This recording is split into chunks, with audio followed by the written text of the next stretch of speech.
কোনো জায়গায় ফেসিবাদীদেরকে ঘোষণা দিয়ে এখন পুনর্বাসন করা হচ্ছে। নির্বাচনী প্রচারণার সময় তা লক্ষ্য করেছি।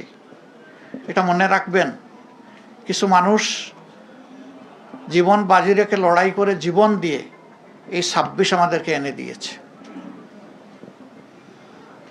২৪-এর আকাঙ্ক্ষার সাথে যে কেউ অপমানজনক আচরণ করবেন, জাতি তাদেরকে ক্ষমা করবে না, বিশেষ করে যুব সমাজ তাদেরকে ক্ষমা করবে না।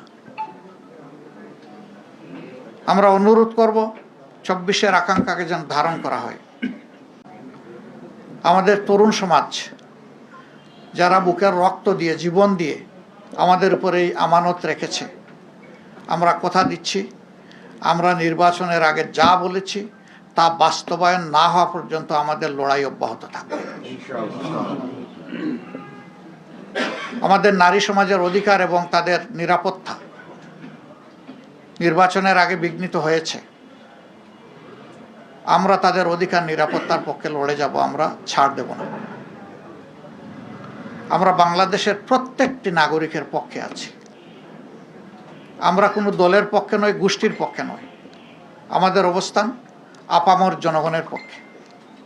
এই জায়গা থেকে চুল পরিমাণ সরার আমাদের কোনো সুযোগ নেই। দেশবাসী আমাদের ইন্টেনশন দেখেছেন। আমরা গতকালকেই বলেছিলাম, আমাদের ভদ্রতাকে, ইতিবাচক দৃষ্টিভঙ্গিকে কেউ যদি দুর্বলতা মনে করেন, তারা নিজের উপরে জুলুম করবেন। এটা আমাদের দুর্বলতা নয়, এটা ছিল আমাদের উদারতা। উদারতাকে দুর্বলতা মনে করলে বিপত্তি তাদের জন্যই ঘটবে যারা মনে করবে। আমরা বিনয়ের সাথে বলবো, এই সমস্ত অপকর্ম এখন বন্ধ করুন, এখন, রাইট না। আমরা আপনাদের সদিচ্ছা দেখতে চাই। নিশ্চয়ই আপনাদের নেতৃত্ব আছে, কমান্ড আছে, আমরা তার বাস্তবায়ন দেখতে চাই। আমরা এই সমস্ত ঘটনা যেগুলা ঘটেছে গতকাল থেকে আজ পর্যন্ত সবগুলার আমরা তীব্র নিন্দা জানাই এবং আমরা এটার প্রতিকার চাই। আমরা প্রতিশোধের রাজনীতিতে বিশ্বাসী নই, কিন্তু প্রতিকার পাওয়ার এবং নেওয়ার আমাদের অধিকার আছে।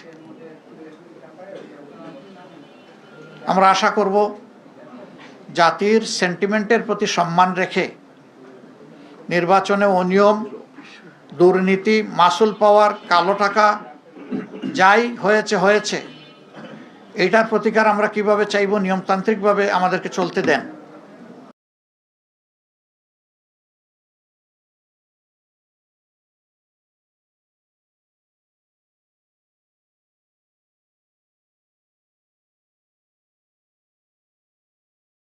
ঋণ খেলাফি তাদেরকে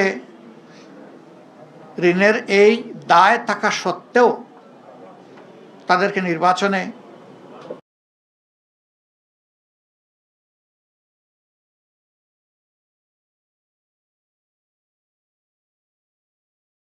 এর বিরুদ্ধে আমাদের প্রতিবাদ অব্যাহত থাকবে।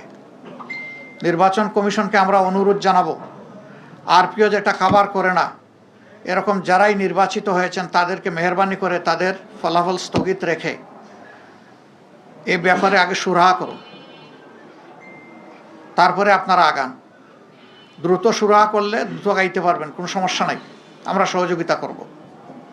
কিন্তু এর সুরাহা হওয়া উচিত। যারা এই ঋণ খেলাপি হয়েছেন, এটা এক ধরনের অপরাধ। তাদেরকে আরপিওর আন্ডারে সুযোগ দেওয়া হয়েছে, সেইটা তারা গ্রহণ করেন নাই। তারা গ্রহণ করলে আমাদের আজকে এই কথাগুলো বলার দরকার হতো না। অনেকে ঋণ খেলাপির তথ্য গোপন করেছেন, সেইটাকে অবলীলায় এড়িয়ে যাওয়া হয়েছে। দৃষ্টি আকর্ষণ করা সত্ত্বেও ক্ষেত্রবিশেষে সেইগুলো আমলে নেওয়া হয়নি। স্পষ্টভাবে এটা আরপিওর ভায়োলেশন, আমরা সেই ভায়োলেশন দেখতে চাই না।